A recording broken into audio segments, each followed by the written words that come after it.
বন্ধ থাকুক লেখাপড়া, অন্ধ থাকুক জাতি, আগামীতে দেশ চালাবে মুক্তিযোদ্ধার নাতি।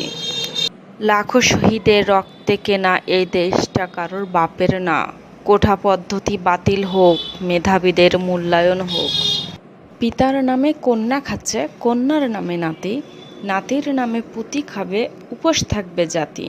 বাবার পেশা ছেলে পাবে, ছেলের পরে নাতি, চাষার ছেলে চাষায় রবে, কোটায় গড়া জাতি। কোটা প্রথা নিপাত যাক, মেধাবীরা সুযোগ পাক। আজ মনে পড়ে সেই ক্ষুদিরাম বসুর বাণীগুলো।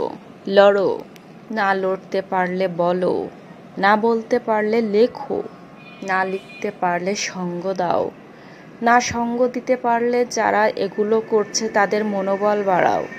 যদি তাও না পারো, যে পারছে তার মনোবল কমিও না, কারণ সে তোমার ভাগের লড়াইটাই লড়ছে। আজ উচ্চ স্বরে বলি সবাই, সারা বাংলায় খবর দে, কোটা প্রথার কবর দে।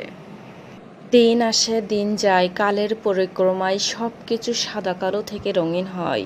ইতিহাসের পুনরাবৃত্তি ঘটে, সব কিছু বদলে যায়, প্রেক্ষাপট বদলে যায়, শুধু বদলায় না আমাদের মনোবল, আমাদের অধিকার আদায়ের লড়াই, আমাদের ভেতরকার সুপ্ত আগ্নেয়গিরি আর কিছু শব্দের মেলা।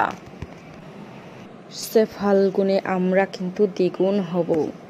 তোমরা এগিয়ে যাও ভাইয়েরা, তোমরা এগিয়ে যাও বোনেরা, আমরা আছি তোমাদের সাথে।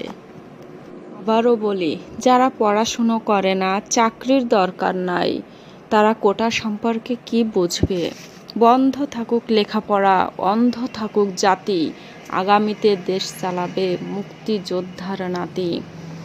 দেশ জুড়ে জাগ্রত এই ছাত্র সমাজের রাতটি ইতিহাস হয়ে থাকবে চিরদিন।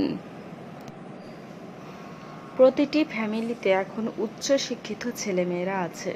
স্বশিক্ষায় শিক্ষিত হয়ে তারা কি পাচ্ছে? না পাচ্ছে কোনো চাকরি, না পাচ্ছে ভালোভাবে তাদের জীবন সাজাতে, না পাচ্ছে তারা ভালোভাবে জীবন যাপন করতে।